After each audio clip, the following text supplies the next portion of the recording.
Have you ever looked at your boarding pass and wondered, why is this flight scheduled for midnight? Or maybe you've stepped onto a plane for a long international journey and realized the cabin lights were dimmed before takeoff. The windows closed. The moody early quiet. It's not a coincidence. Most long-haul flights are intentionally scheduled for the night. But why?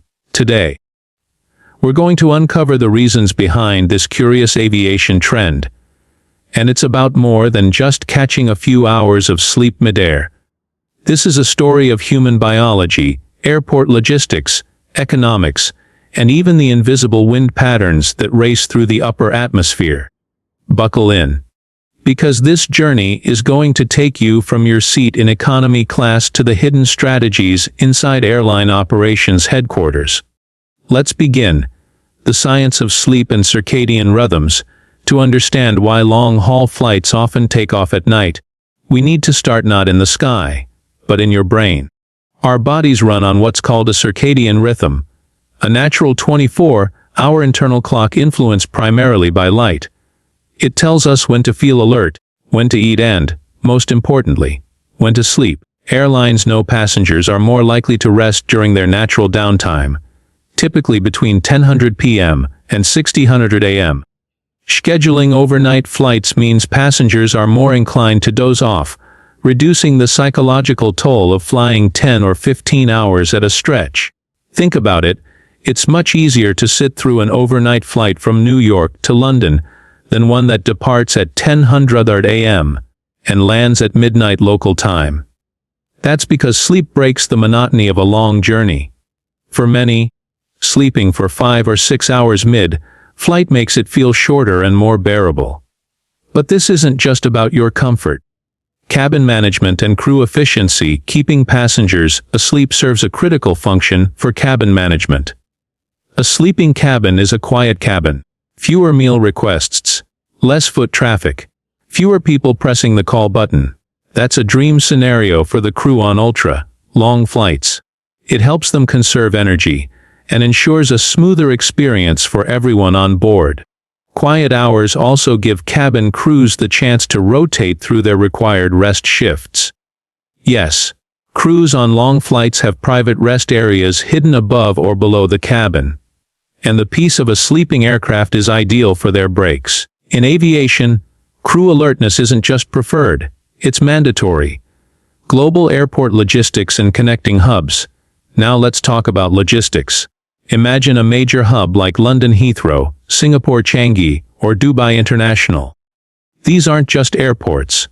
They're global machines with thousands of moving parts. Everything from aircraft gate assignments, baggage handling, and air traffic control to customs and immigration must run like clockwork. Airlines schedule long-haul departures at night to sync perfectly with arrival times at destination hubs early in the morning.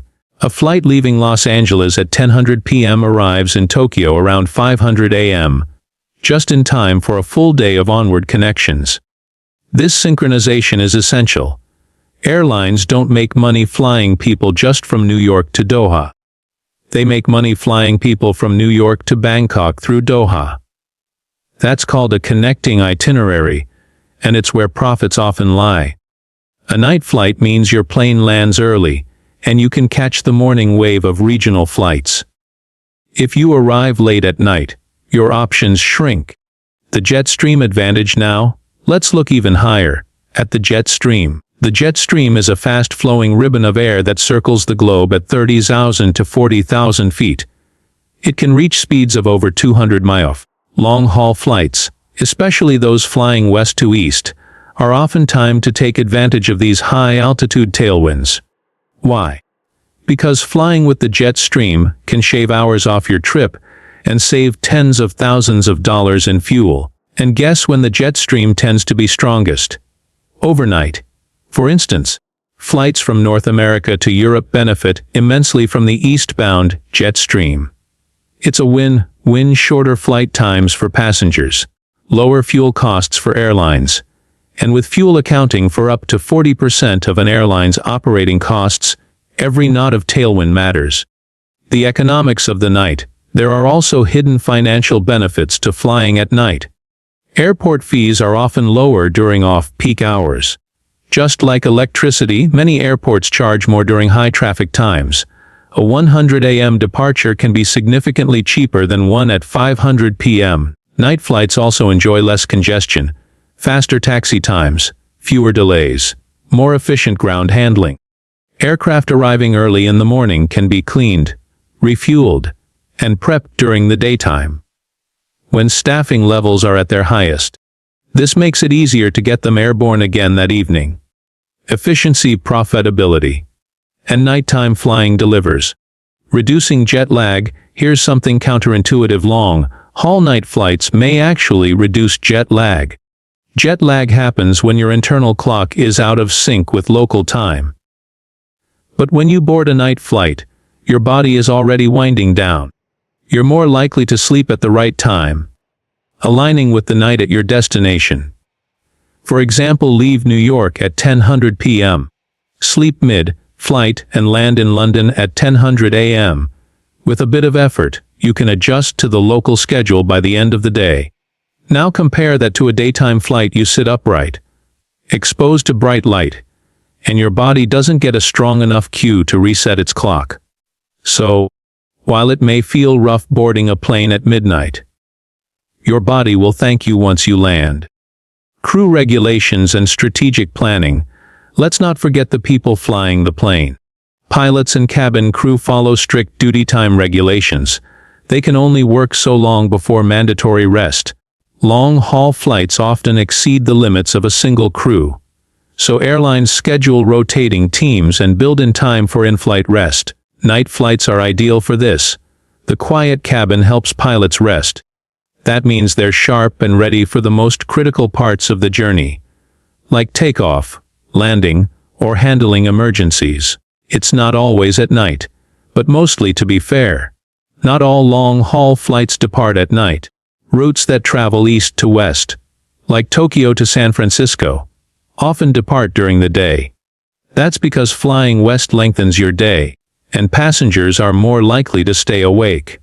But even then, airlines carefully weigh the departure time to match. Jet lag recovery, airport congestion, international noise curfews. Yes, many airports, especially in Europe and Australia, ban flights during overnight hours due to local noise restrictions. Depart too late. You might miss your window and be stuck until morning. It's a game of chess, coordinating slots, staffing, fuel planning, rest breaks, and connections across continents and time zones. The future of long-haul travel with newer aircraft like the Airbus A350 and Boeing 787, long-haul flying is evolving. These jets are quieter, more fuel efficient, and pressurized to more comfortable cabin altitudes. They make ultra-long flights, some over 18 hours, both possible and tolerable. But even with these advances, the trend toward nighttime departures continues. Why? Because human biology hasn't changed. Time zones still exist. Airport congestion hasn't disappeared, and jet streams still race around the globe, unchanged by any engine or winglet. Conclusion: until we can teleport, or at least fly fast enough to outrun the sun, night flights will remain the backbone of long-haul travel. So the next time you find yourself yawning in an airport at 11 p.m., boarding a flight that will carry you through the dark skies while the world sleeps, remember this: you're not flying at night just because it's convenient. You're flying at night because it's optimal. For your body, for the airline, for the airport, for the weather, for fuel efficiency, and for the future version of you stepping off that plane just a little less exhausted. Night flights are aviation's quietest secret, an elegant solution crafted over decades of research, strategy, and global coordination. And like much of aviation, it works best when you don't even notice it.